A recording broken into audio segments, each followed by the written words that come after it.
Let's see if we're on. We should be on.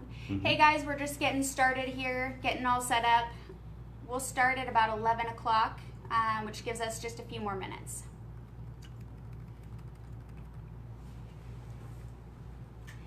It should pop up on here so I can see all the questions coming in.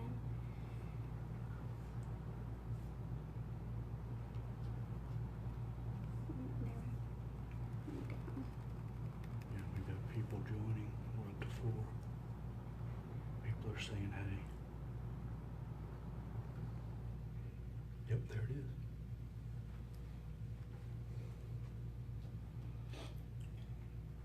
Okay, there we go.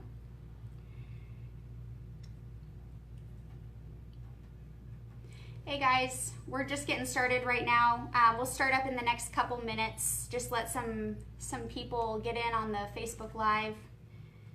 Give people time to join in.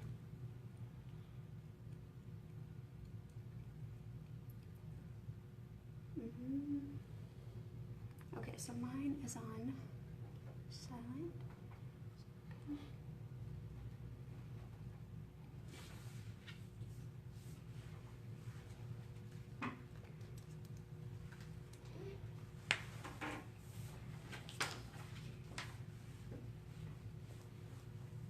We're already up to Yeah, we're up to 15 on already. Yeah. Yeah, and we're still early. We'll hop on in about a minute. Okay. People are coming in, everyone's saying hi.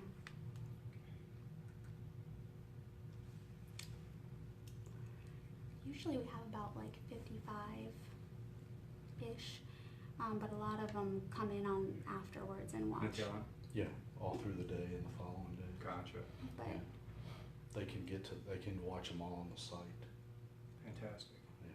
So they can, if they missed it because they were asleep or whatever, they can watch it another time. How long does it stay up on the site? That's a Fisk question. I'm not sure.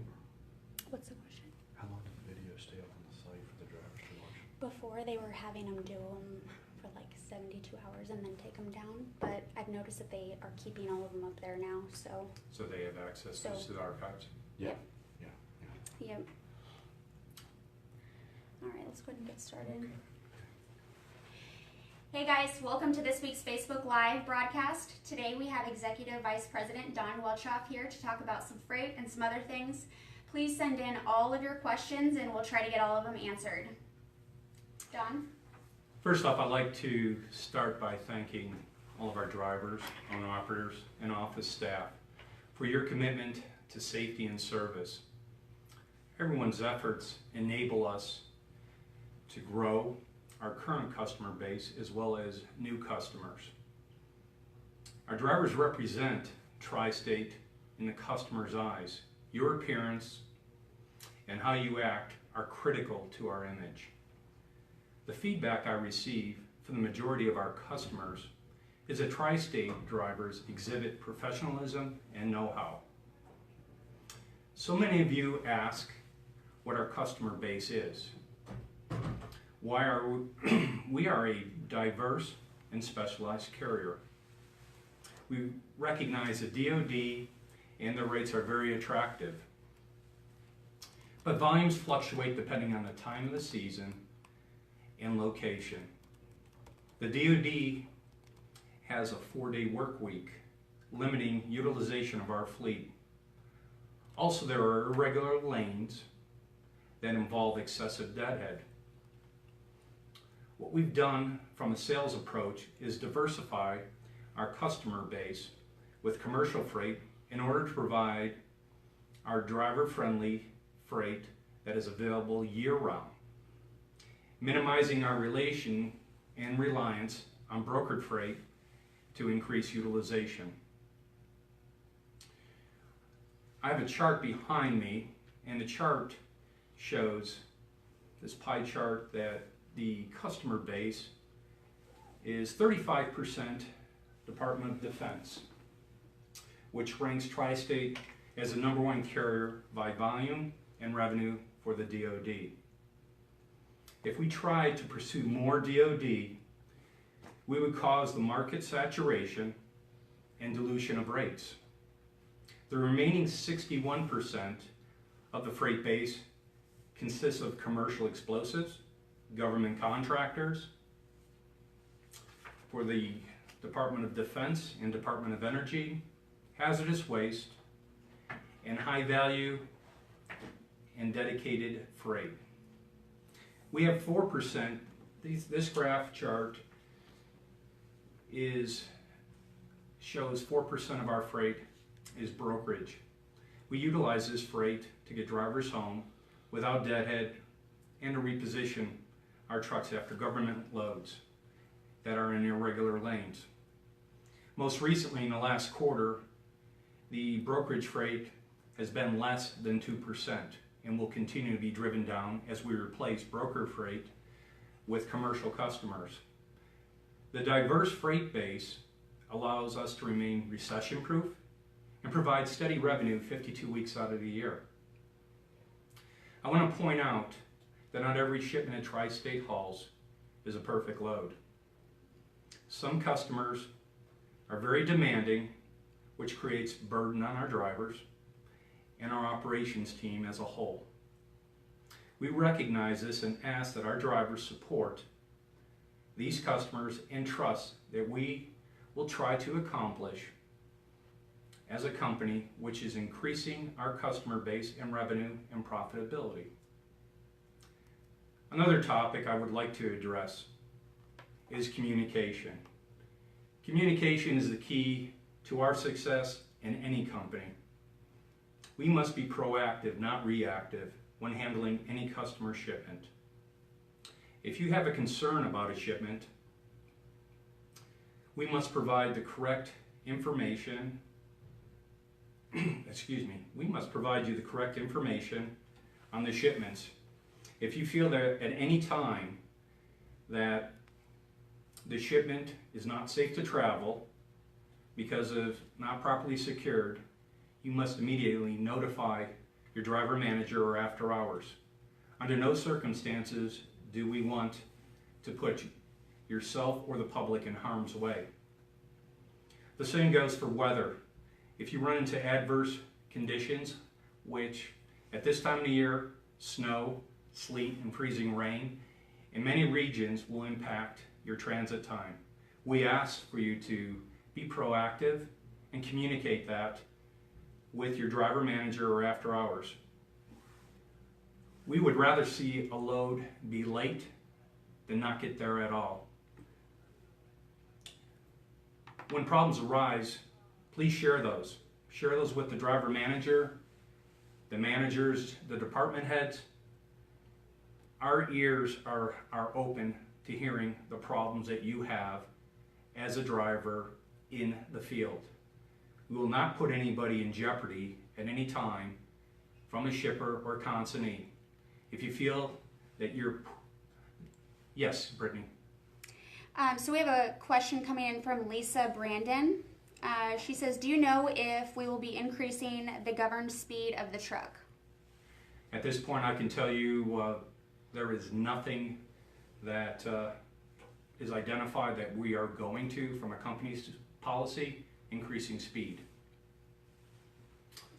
Okay. When a problem does arise, as I mentioned, we must provide the customer heads up on a delay. I don't want to see any of our drivers go into a customer and be exposed or put in a confrontational mode with many shippers or consignees. If a problem arises, we will work through those problems. Your continued support and will help us remain the best specialized company in North America. Our success is driven by you and you only. I appreciate everything all of you do for Tri-State Motor Transit. Another question coming in from Diana Palmer. She's asking, what is the largest section of that pie chart for? This represents commercial. That commercial, just so that everyone can understand, shows our percentage. The other, this 4% section also falls into the commercial sector. This is the brokered freight, and this is military, and Department of Energy is also in this pie chart up here. Okay, awesome.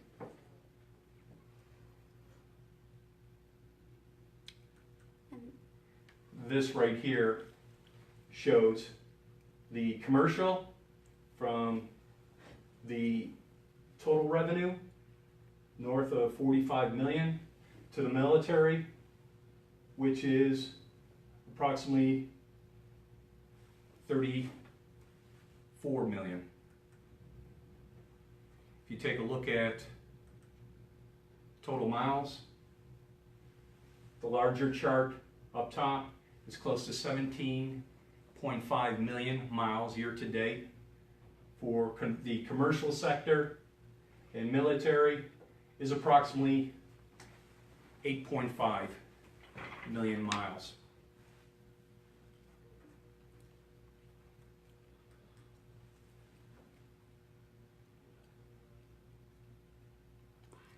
we're still good, just getting a lot of likes and no If you have any questions. questions, feel free to express them right now or reach out to me at any time.